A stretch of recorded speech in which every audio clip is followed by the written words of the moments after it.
record. Okay, okay, I think I've got this going now. All right. Hmm. Oh, hello. Hello, Anisha. Um, yes, so good morning. Ah, um, so first I'll give a little context of where I am in this moment and then dive into the meat of this. I'm feeling a lot of energy, a lot of flutteriness going on in my heart. Um, there's a I've been working on this program in the background for a long time, and finally getting the tug of, yeah, I think it's time for me to step forward and create an opening for people to join in on this if they feel called to it. This is pretty exciting for me. And so there's a bit of extra energy going on in my heart, and um, also I've been getting into regular daily intermittent dry fasting. I'm heading towards the end of that, so my whole body feels a little extra buzzy, like it's been doing the last several days as I've been doing this. So lots of people have been pinging me, asking about like programs I run or offerings that I have, and they're coming from a whole bunch of different places, right? Some are pulling from a community that calls itself Rebel Wisdom, based on exploring things of how do we make sense of this insanity that we're in a global state. Many people are coming from my past in the rationality community down in the Bay Area. Some are coming from an online applied alchemy community for psychological alchemy in the style of loosely the style of Carl Jung, but it's pulling much more explicitly from Hermeticism. Yeah, so giving some context about what this is going to be a little tricky. So I'm going to, and I feel quite up to it, but I'm going to sort of hold a bit of context here as we step through this, as we experience it. So as I, good morning, Mimi. So as I dive into this, I encourage you to notice what's going on in your body. I'll have plenty of thoughts to share, plenty of concepts to link to, plenty of stories. I'm hoping to make this relatively short, but we'll see. I'm not the greatest at brevity. But what I have to convey, what I have to offer, sort of the signal that I would like to send out, is primarily an energetic one. It's primarily one at the subtle level. I'll explain more about what that means in a moment. But the way that you sense it is by the impact that it has on your body. So the way that you feel, the way that your body is responding, is there a kind of openness? Is there excitement? Is there contraction? Like that's the kind of thing that will tell you more about how to relate to what I'm sharing and what I'm offering than will the mental understanding. If you focus on the mind, you may get lost, which is fine. If you get lost, that's where you are. And what I have to speak to has to do with linking the two. So I think one place that I think would be, I should also mention I have a gentle plan, but my primary intent here is to show up with the essence of what I have to share. Right? So the order of how I talk about things may shift around, so I'm sort of intuiting this as I go. So one place that jumps up for me is this morning I got a message from someone who has been following along with my material for quite some time, back when I was talking about it as wise knowing. And some of his concerns were about how he's really focused on this question of how do we save the world? Like we're looking at all of this chaos that's going on in the world. Things have been chaotic for a long time. There's a lot of fear of things like climate catastrophe. I imagine the thing that he's in particular concerned about is human destruction from artificial intelligence. Like how do we deal with all of this? And he's mentioning this bit about how he's feeling drawn to what I'm saying, despite the fact that I explicitly talk about how yeah, let's practice unsaving the world, like dropping the effort to save the world. Part of the reason that's alive for me here is that to me this catches something about the nature of what I have to share here. Um, so I have a long history of putting a ton of energy into trying to save the world. The reason I was in the Bay Area to begin with many years ago um, is because I was building a company, the Center for Applied Rationality, with a team of people in order to try to make the human race sane enough to have any hope of solving its problems. We're approaching this through psychology and self-help and mathematics and bits and pieces of spiritual insight. The whole idea, the whole driving force is, what do we do? What do we actually do? Right. Now, the problem, looking back at my attitudes at that time, was that I was more focused on saving the world than I was embodying something that could be a beacon for what the world could become. So like a lot of the focus in CFAR, in the Center for Applied Rationality, had to do with tracking, or especially in the beginning, had to do with tracking cognitive biases, errors in thinking, and how to counter them, and what are good techniques for countering the biases. So the entire art is premised on the unsolvability of human insanity, that all we could do is correct for it. Like the community that was based around it had an online blog that that's still around called Less Wrong. Right? Like the whole focus is, how do we be less wrong? We can never be right, but we can be incrementally less wrong over time. So having a vision like that does something very subtle. It does something very subtle that's very powerful for the human spirit in the modern world. A lot of the reason that we have the difficulties that we do today is because of a long history of particularly the westernized world having lost a huge amount of its anchoring in meaning. You can go back 1,000 years and a lot of meaning came from the Christian context we were all embedded in. And I say we all, I mean, I'm looking at the colonialist imperial takeover that happened from Europe. So a lot of European history and European culture is imprinted on the context that has us being able to watch these videos and think about these things. So the same engine that produced the imperial efforts also systematically destroyed our access to meaning. Now, it's very easy for me to geek out on the history of this and go on a tangent about that, but this is the reason why lots of conspiracy groups form. It's why cults keep appearing. It's why when like a lot of the religious purpose that we used to have, the sense of how do I become a better person and how do I contribute to society in a meaningful way, this is no longer something that we can collectively do in the context of religion. Some people can in some small communities, but it's not something that the global interconnected world can do anymore. And instead, we have things like people getting rolled into activism, right? Really getting into these things about how do we fight racism? How do we deal with climate change?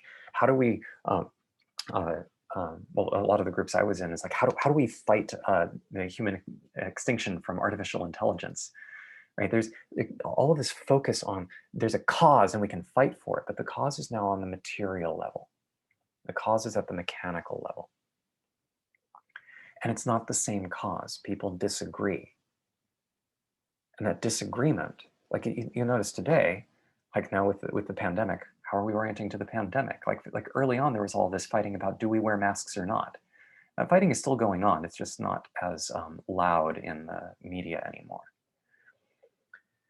So what you end up with are people who are finding meaning and purpose and ability to contribute to society by acting on opposite sides of issues that have to do with, do you wear a face mask or not? Do you support Black Lives Matter or not? What do you think about Greta Thunberg? So it's no wonder the world's shattered. So I spent a long time trying to identify what the right side is in this vast war of ideas, a mimetic war. This is a global multipolar mimetic war. And I've spent a very long time trying to sort out what the right side is. And yeah, Ian says duality. Yeah, this is the force of duality we're looking at.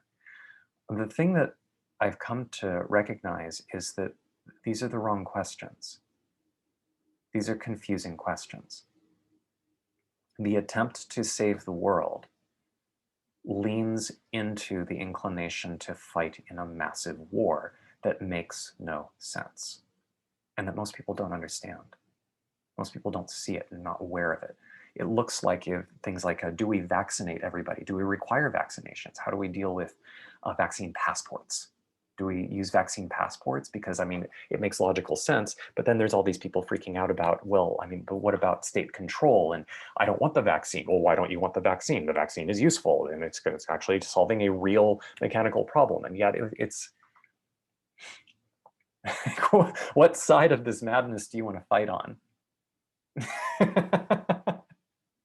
You can't get from here to a sane world by screaming loudly about the side that you're convinced is right. We just can't get there because everybody else is using the same strategy, and we just end up with a cacophony. So the orientation to like hands off from saving the world, well, it's not just an abstraction. It's not, although I'm highlighting it as an abstraction for a reason. As I'm talking about these things, are you aware of the sensation of your toes?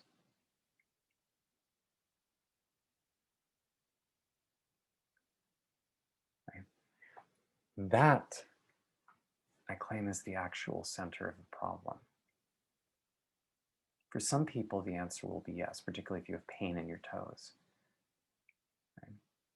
How about your breath?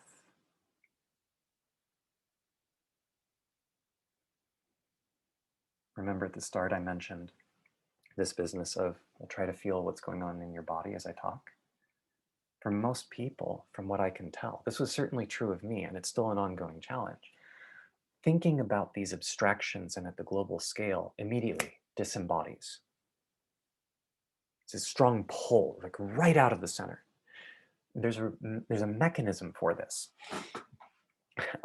Jack says, no toes, no nose, only brains. Man, that is more apropos than okay, I don't know if you intended this, Jack, but there's John Vervaeke, cognitive scientist out of University of Toronto, argues basically that, I'm splicing ideas together, but to connect some dots, that this disembodiment and getting sucked into these vortices of insanity where rather than just you speaking up for a cause, but rather a cause possessing you and everybody being disembodied and not being anchored in any kind of meaningfulness is why the stories about zombies have become so popular over the last couple of decades. It's an archetype that actually speaks to a lot of the experience of our own meaningfulness getting devoured by a deadening force that eats your brains. Right? I realize in some sense that's the inverse of what you were talking about, but I think that like these two are very similar. They're two different descriptions of the same phenomenon. So this question of how do we relate these vast understandings? What do we do? How do we help the world? How do we help ourselves? How do we do good work in the world? This is directly connected to the lived experience of how little of our thinking is directly anchored in our bodies.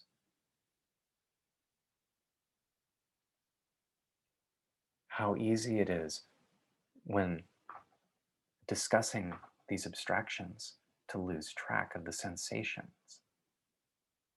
Now, it's not like, oh, well, the sensations, you have to stay in touch with the sensations because magic. Right?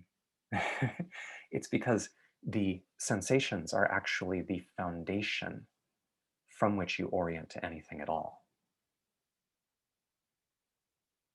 Yeah.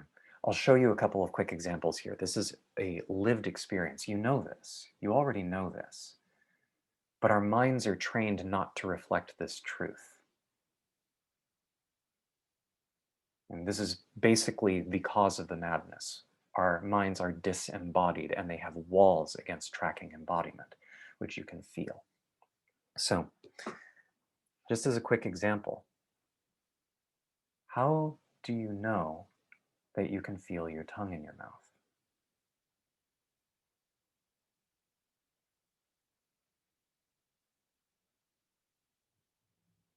Okay. Now, there are two different directions you can go in when trying to answer this question.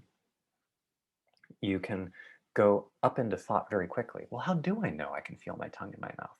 I mean, there are these sensations, but how do I know that those sensations are the feeling of my tongue in my mouth? Well, I mean, there's this stuff about like how the neurons are sort of firing back and forth, but like how does that work? And so you notice if you go up like that, up into thought, I imagine you can track how you're no longer present to the sensation of your tongue.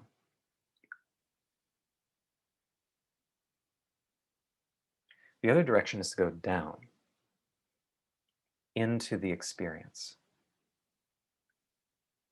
There aren't words there, but I can feel my tongue directly. I'm very present with it. How do I feel my tongue? I do it. How do I know I'm feeling my tongue? Because that's what knowing is. Okay. Let's see, Ronnie has what I think is a question here. Could I just on purpose think about these things while noticing my body? Do you recommend that? Would it solve the puzzle for me? The short answer is no, that would not solve the puzzle, probably. So the a slightly longer answer, trying to feel into this slightly long, and then I see Jack's comment, oof, instant horror at how real it was to feel the tongue there and opening into the experience. Yeah, I'm going to get back to Ronnie's thing in a moment, but one thing I want to highlight, Jack, that you're bringing in there is that there's actually a tremendous amount of like the horror that we experience in the world is actually a projection of the horror that we have in the orientation to our own somatic experience. This goes way deeper than I intend to specifically with Mage, but there is a piece here that has to be touched on, like a thread of deep truth. What it means to be mortal, we normally take as an abstraction. To deal with your own mortality as sort of a quality of like dealing with next Christmas. Right? And maybe there's some sort of fear, but the fear is abstract. What does it feel like in this body to recognize what it will feel like for there to be a change from age? This starts to hint at something very real and somatic that we quickly alienate from as fast as we can, because mortal culture has no idea how to have a mind that can conceive of the future and a body that is here when the two combine to say that you know you will die. And that goes very deep, very quickly. I mean, very challenging. But a bunch of that experience, a bunch of that horror is relating to something very carnal, very deep about the nature of our embodied experience. As part of the reason for this. But, so back to Ronnie's question. Could I just on purpose think about these things while noticing my body? Do you recommend that? Would it solve the puzzle for me? The thing I actually want to bring your attention to is, what does it feel like in your body when you ask those questions? For me, I notice a kind of buzziness. The buzziness in my chest sort of moves up into my head. And I start kind of going, well, would that work?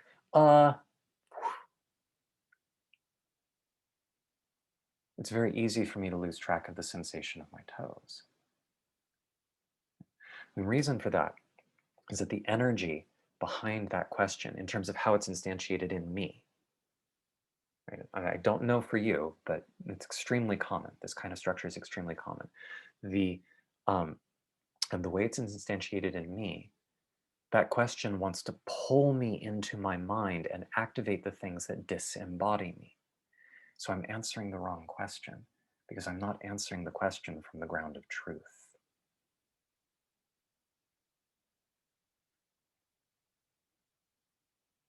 And what is the ground of truth? Right? Well, right, that's this. Like your body is the only part of you. I mean, it's a big part of you, but it's the only part of you that is always here now. It's always in this reality. It is always in relationship to truth. I can imagine that I am in Hawaii right now, right, on a beautiful beach. My body's here. My body provides the context for that imagination. It's the thing that points out to me that the imagination is just in my mind. Importantly, psychosis, actual clinical psychosis, like the mental health disorder, is when you lose the ability to anchor back in the body to track what's in your mind versus what's real. A quick way of saying that is psychosis is living in a different world than your body is in. My father, who used to work at a mental health hospital, said neurotics build castles in the sky, but psychotics go live there. The reason I mention this is because we are actually, as a human species right now, for the most part, we live in a mass psychosis. It's just normalized. Actually feeling what this moment is like, grounding here and now, feeling the texture of reality as it's present here. This is radical truth. This is the grounding.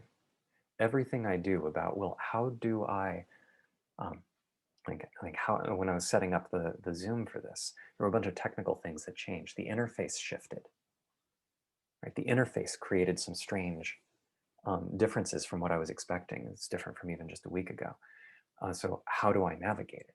But that navigation comes from my embodied experience of interacting with the keys, of seeing the screen. This is not an abstract idea. This is a lived experience.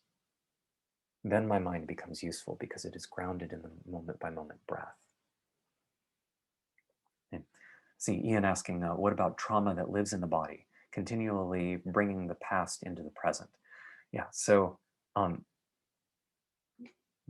it is a surprisingly, well, not surprisingly, but it is a pretty deep question. But roughly speaking, for the most part, the mind is the thing that makes it about the past. The body is speaking the truth. And the body is bringing in these energies, like trauma, like a very simple way to understand trauma. I'll step into this in a little more detail in a moment, but do you imagine that there is a kind of energy, like the energy of, well, you drink coffee and then you're energized. Well, what does that mean? It isn't like you have more joules, like you have more literal kilowatt hours in your body from the coffee, but rather the coffee shifted something and now more energy is available. Right? That kind of energy, when you have energy available in your body and it gets compressed and stored and locked, then sometimes as you're going around, the energy releases. If your body and your relationship to this more subtle energies of your body does not have the relationship to that can hold the energy, then by default, you're going to vent the energy somewhere. And one of the most powerful vents that we are taught to do in the westernized world is to vent the energy into the mind. So this is where you get a lot of the images, the thoughts, the oh no, I can't handle this because when I was 13 and that girl like looked at me in that way, and that's why I have all this trauma stuck in my, that may very well be the cause. And those images may relate to the process of how you disentangle the energy. But the issue is not that your body is lying. Your body is telling the truth. Your body is anchored in reality. The issue is you don't know how to relate to the presence of that truth when it is more than you have learned to face, more than you have trained your system to orient to and hold. So this gets me to, I want to speak a little to deeper mage theory. Right? And I also, if I can, if I have time, I want to talk about why I'm calling this mage. There's a reason for this. I originally called this stuff wise knowing. But I think mage is actually a better name, and I'll get to that in a moment. I see there's some comments, and I want to see what's up here. Hello, Carolyn. Carolyn says, I love this emphasis on the soma, just body, for those who don't know. I'm reminded of what Damien Eccles said on his Midnight Gospel interview about how the attainment of solar consciousness, Tiferet awareness, entails being fully present in the body in the here and now. Absolutely. In some sense, I've found some ways that I think I can name the structure of Tiferet consciousness in the language of Path 32 between Yesoda and Malkuth. Of course, it's going to be distorted down there, but that's a lot of what I'm doing here. I think I see how to name the latter in a way that a person can feel in the language of Malkuth. For those who have no idea what words I just said, don't worry about it. Carolyn and I are sharing a kind of a language here from Hermetic Kabbalah. Let's see. Ronnie says, can you solve puzzles with your sensations? Like, aren't these puzzles fundamentally in your mind? This tickles so much. There are questions, confusions, etc. I don't see how one could answer a complicated question made out of words using a sensation itself rather than using the sensation as a symbol. Right. So, Ronnie, I love this question. You are providing a beautiful, perfect example of exactly the collective psychosis I'm talking about. We only ever solve anything through sensation.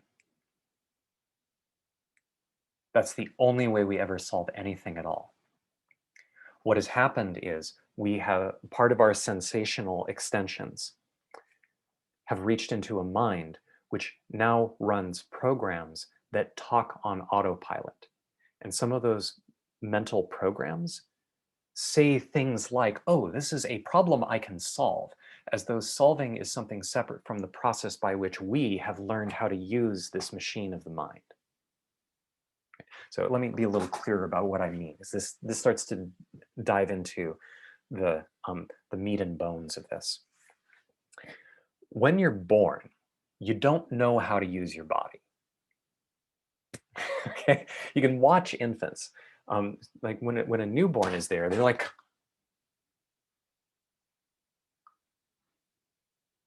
right?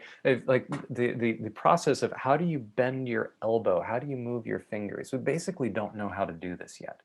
It's not that we don't have the interface there at all, but we haven't learned how to use it. And in the womb, there isn't a lot of reason to. Like, you might be able to touch yourself and that would create some really neat sensations. But there's also no reason to. There's nothing that feels like a goal. But once you're popped out and you're blasted with light, you've never seen light before, right? There are all of these sensations coming in. How do you orient to them? Who even is orienting? Right? It takes a long time. Like, if you ever find an infant that discovers their hand, right? There's this shock of, I am seeing the feeling thing, right? Okay, so and as they grow older, as we grew older, there's this whole like, all right, okay, elbow, whoa, and I can grab things, right? Of course, they're not speaking, but there's this like this interaction with this process, and it takes a long time before they can individuate the fingers. How does that happen? It doesn't happen by, what is the puzzle here? I'm going to figure this out. No. It's the same process by which we learn how to balance on one foot. Like if you ever try, like if you ever want to feel this process, the process of actual learning and extending into feeling more deeply into reality, a very grounded thing you can do is try learning to stand stably on one foot. If you can do that, try standing stably on one foot and closing your eyes. There's nothing to figure out. Okay? No, because we have been so entranced in this culture with active disembodiment and living in the mind. Like sit down, be still in your desk and watch the screen or watch the teacher because this is what learning is. Learning is about being able to repeat the words. But we didn't learn to speak that way. We didn't learn how to use our minds that way. And if you actually pay attention to the way that you experience your mind is sort of like fingers. It's a tool. It's more like a computer, but it's a computer you interface with. It's the thing you ask to speak. Call up a cow in your mind. Can you imagine the cow is purple? Right? There's this interface that's happening where you put in a bit of effort, and then if you can visualize, the image appears. If you can't visualize, the concept appears. Right? Maybe it's literally the word cow and then with a tag saying purple. Like there are lots of ways to experience the interface with the mind. Who's experiencing these thoughts? When you're walking around and a thought bursts into mind, oh, right, I forgot, I need to make sure I follow up on that email. Who reminded you? It wasn't you. Your mind is acting like this computer spitting out information. How did you experience it? How do you know to believe it? When you're answering that question, do you lose track of your feet?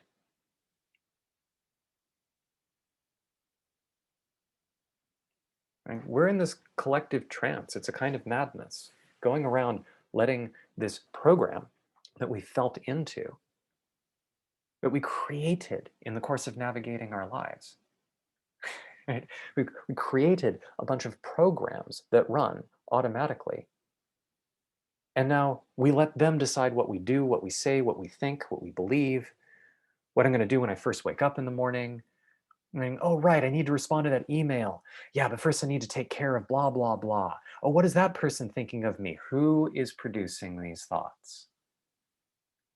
Have you ever tried stopping those thoughts and just not thinking for a while?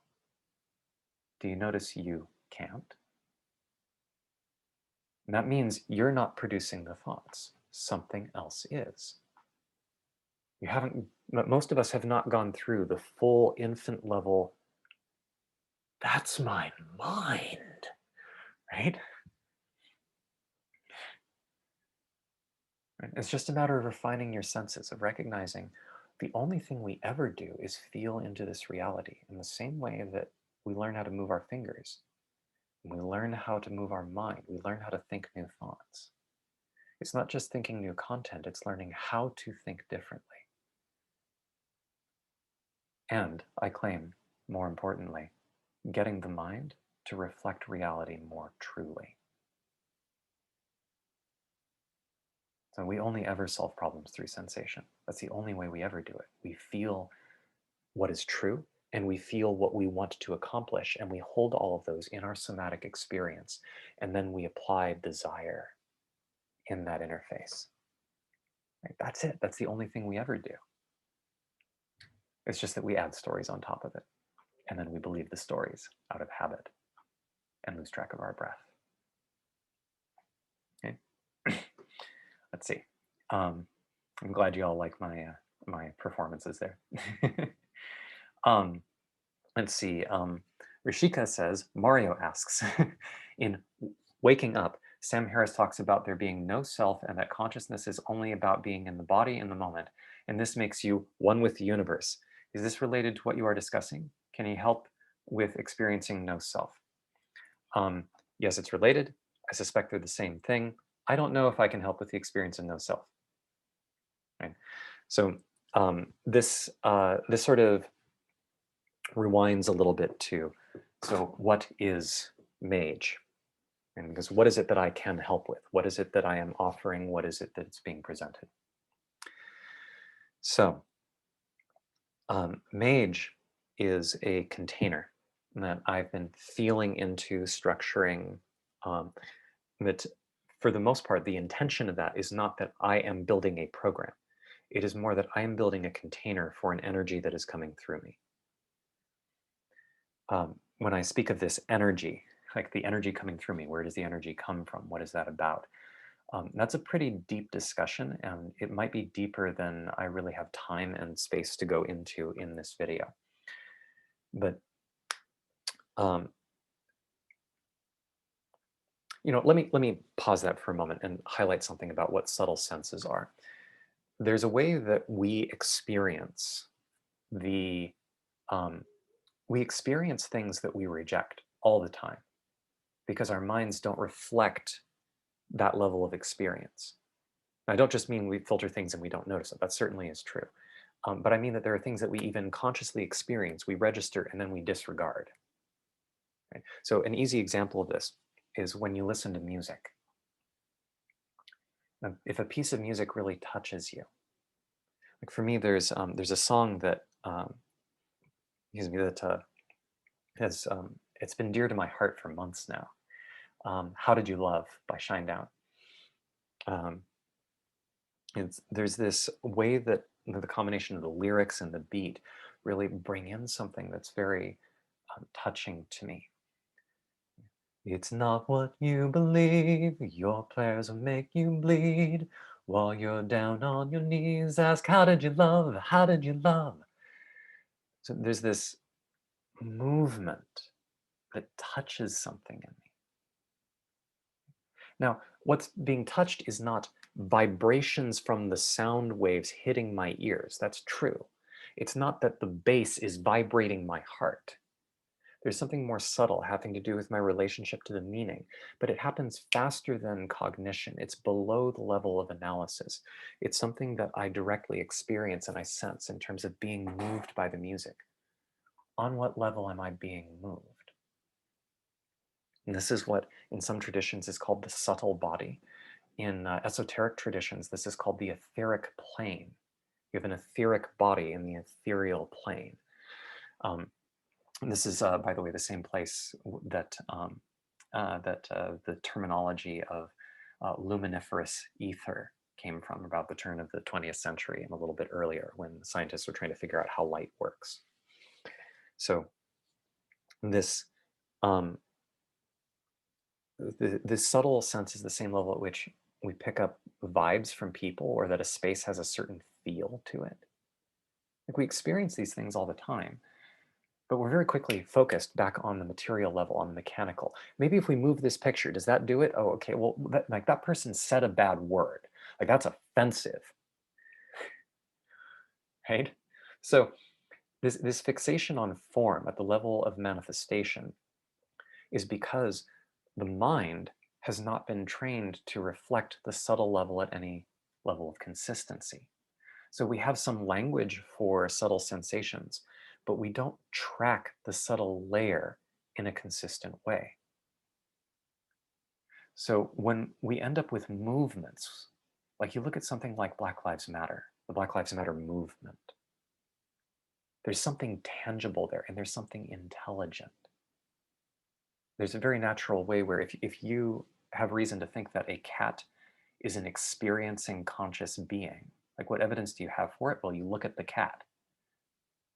Some people can argue over whether the cat is conscious or not, but there's kind of an intuition there. The cat is an entity. Well, we're able to see physical entities, living creatures, because our minds reflect the physical level reliably.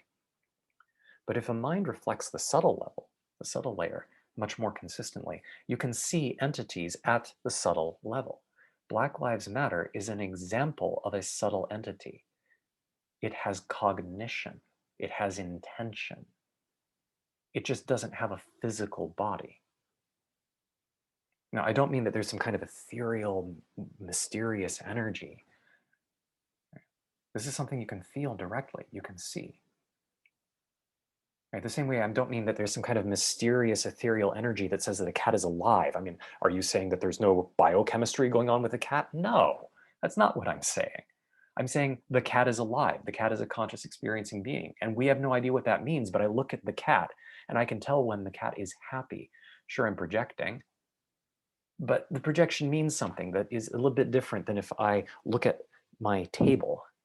Like I'm seeing something, I'm feeling something because I have trained my mind to reflect truth at a more refined level.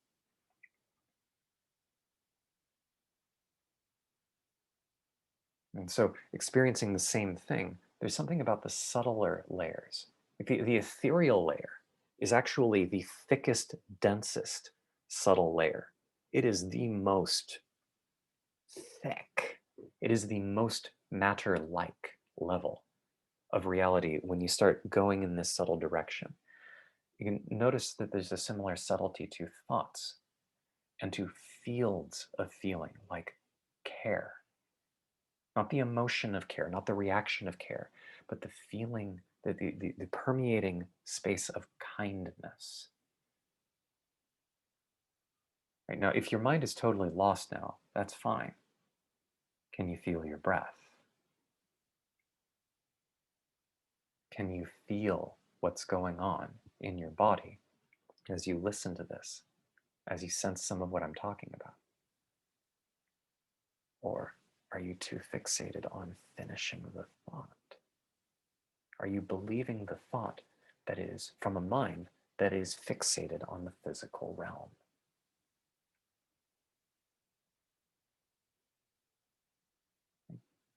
So there are more and more subtle layers to talk about, but it's important to emphasize this is not about a theory.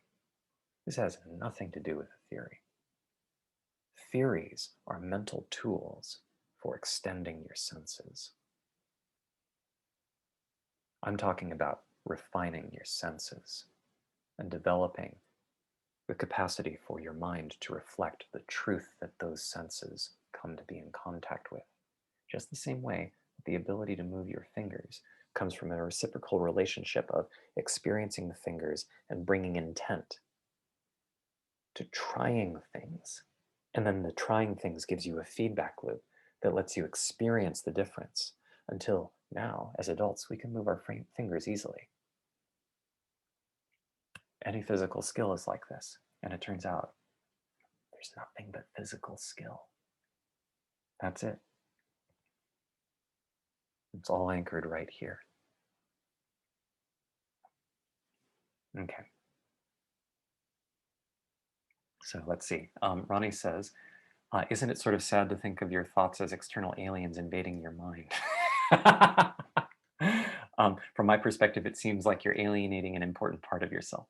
Okay, so what I would guide you to here is the sensations going on in your body as you listen to these ideas is the anchor to return to. If you sense a wrongness, track that. Even if you come to disagree with me, that's fine. Anchoring in this is more important. I can clarify a little bit here that what I see going on with the mind and thoughts is sort of like what happens when you run computer programs on your computer. When some are running on automatic in the background and one pops up saying, would you like to update? Hey, reminder, you have a meeting in 2 minutes. Are these invading your computer?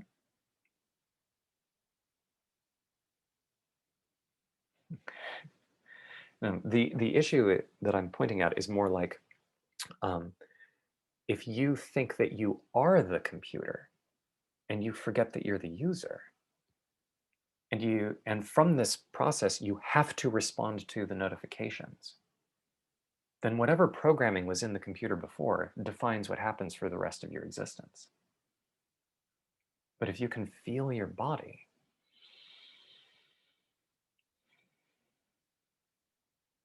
then there's a way to orient to your use of the computer. Okay. So I'll leave you with that.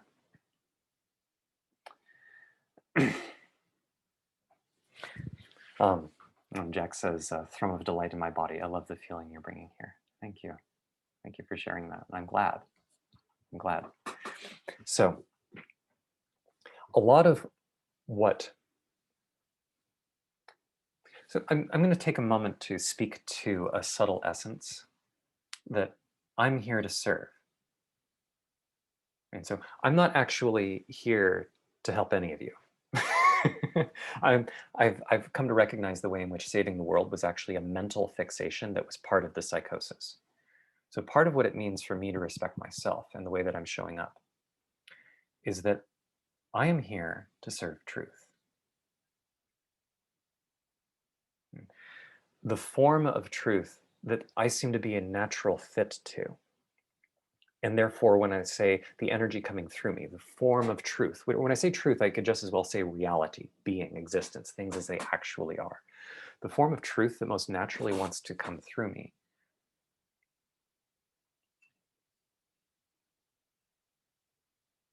well, there's a dimension for me to talk to and resonate about there. That would be its own transmission to give in full.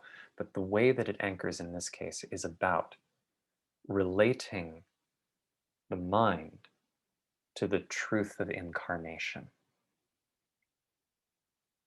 So I care a great deal about the clarity that the mind can bring, but the clarity comes from the existence and truth of the body.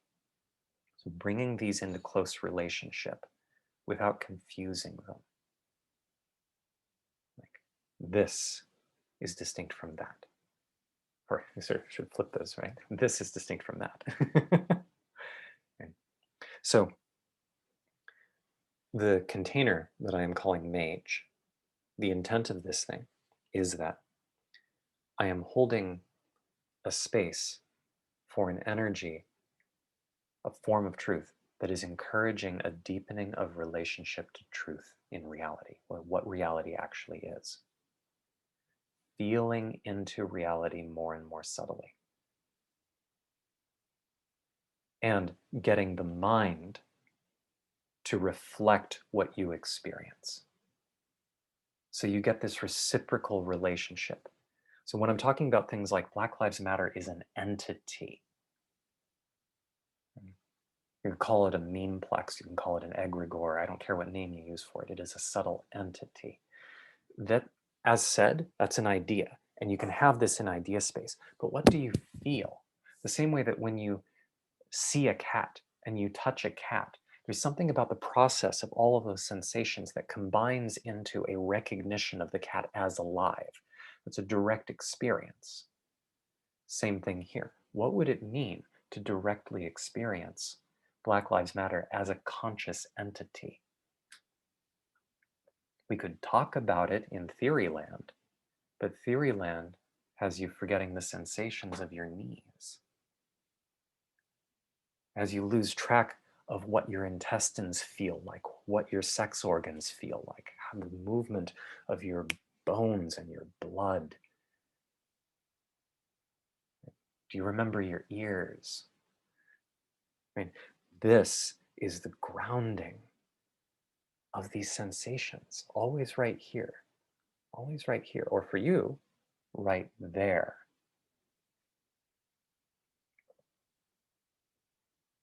And if you don't know where you are thinking a thought from, right? Like when we get lost in these philosophy discussions, you're going, well, I don't know if I agree with that because, I mean, when you think about the interplay between like Russia and China and all this global stuff about the navigation of like borders for the pandemic and so on, and if when that's happening, like there are probably images or thoughts that are appearing from your mind. If you have no idea where you are seeing those from, that means that there is a computer program claiming to be you that is actively avoiding the truth of the body in order to run its programs. Because if it were to anchor in the truth of the body, most of that crap would get obliterated.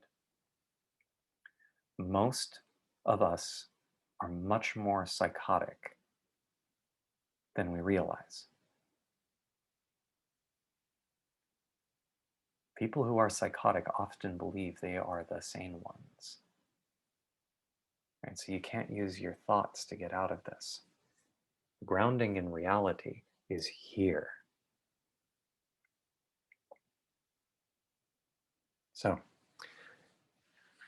Mage is first and primarily an energetic field.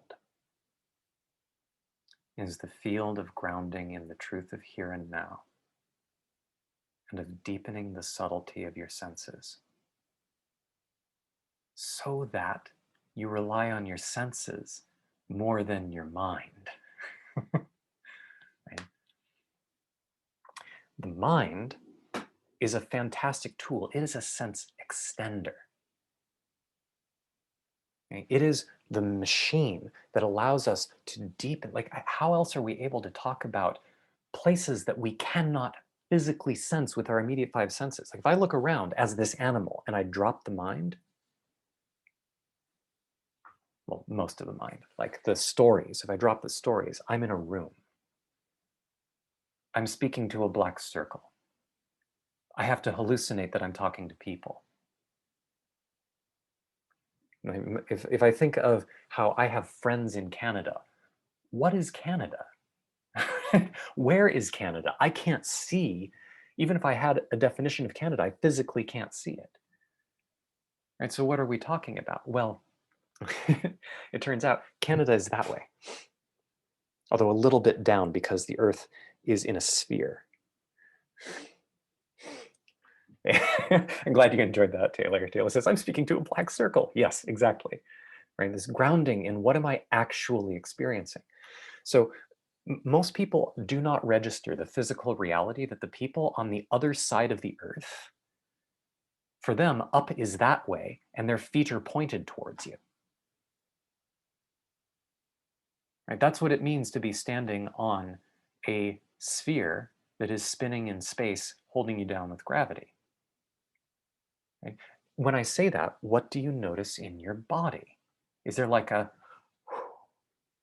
oh, what that means is that sense of, oh, is your body getting the sense extension that your mind has of this map of standing on a sphere, which implies that up to that point, you had not been embodying your understanding of being on an Earth that is a sphere floating in space.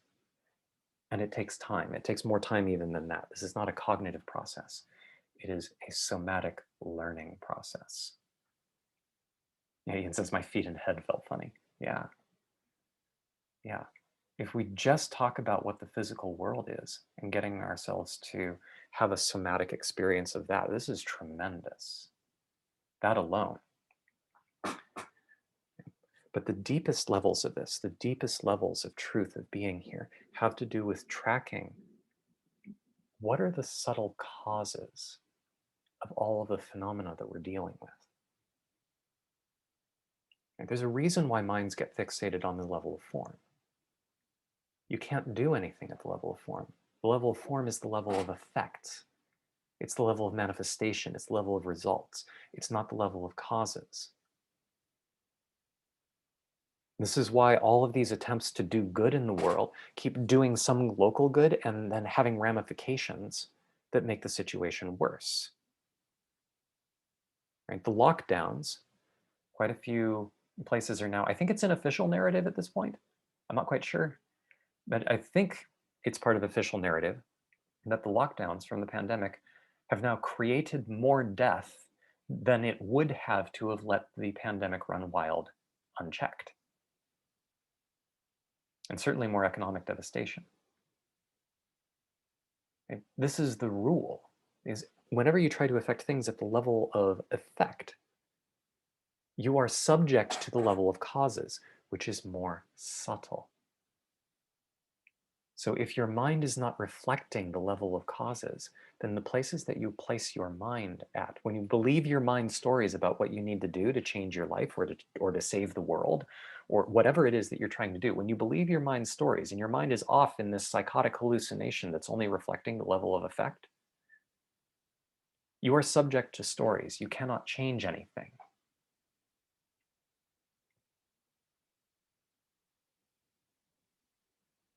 The way you change anything ever is by shifting things at the level of cause.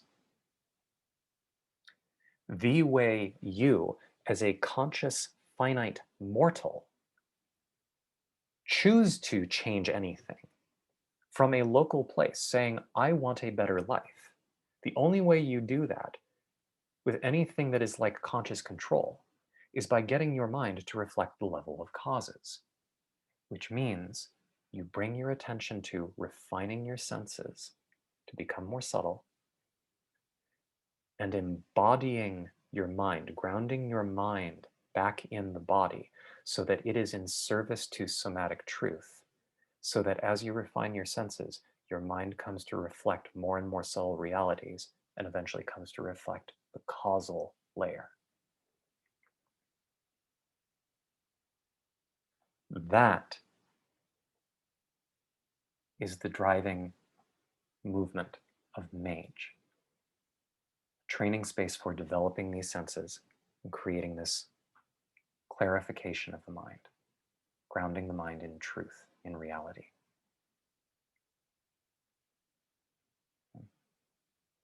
And most minds want to know, what exactly does that mean? What do you do? How does that pragmatically work? I'll get to that in a moment. I want to quickly skim to see what y'all are saying here.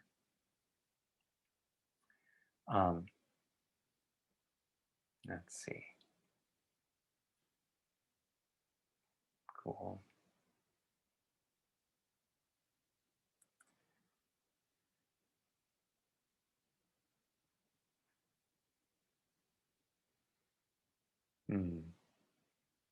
You're quite welcome, Christy.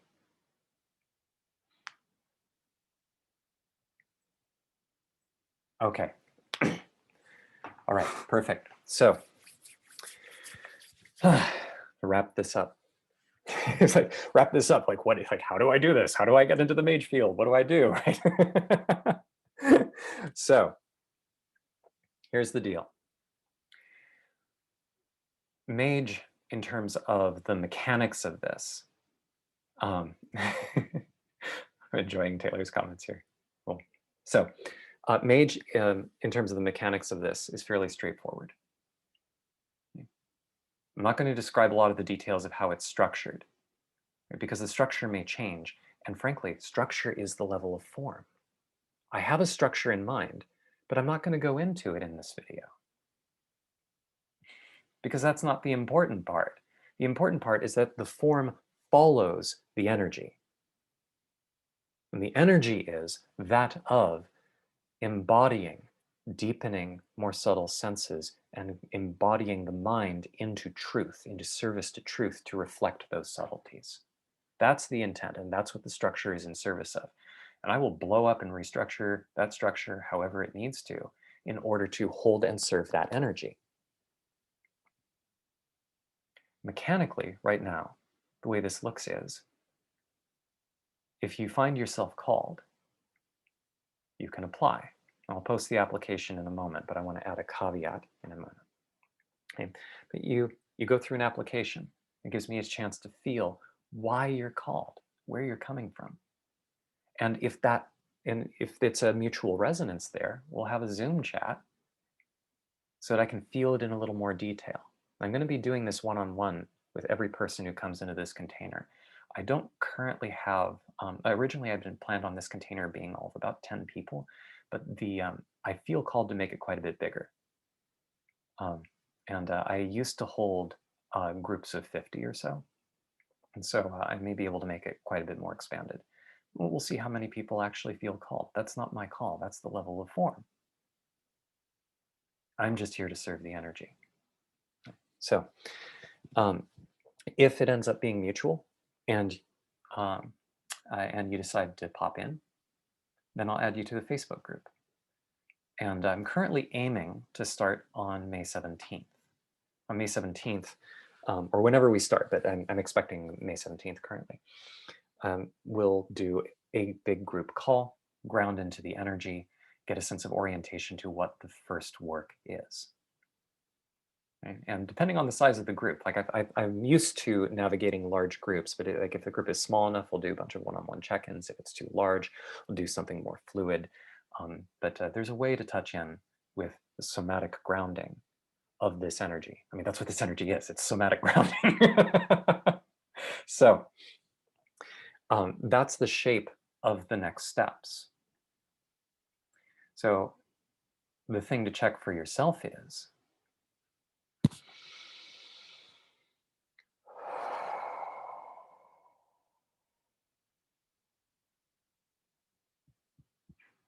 how does your body feel?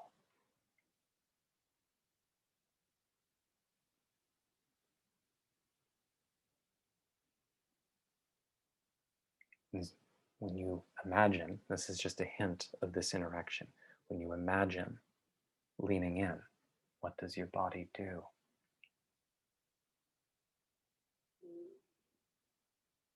That's what I would invite you to listen to. This is not for everyone. It really isn't. Okay? I'm not interested in trying to pull in anyone.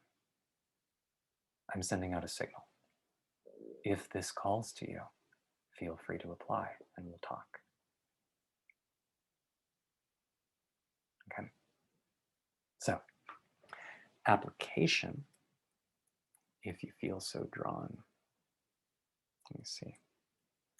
Copy this. Whoops, interface is strange. So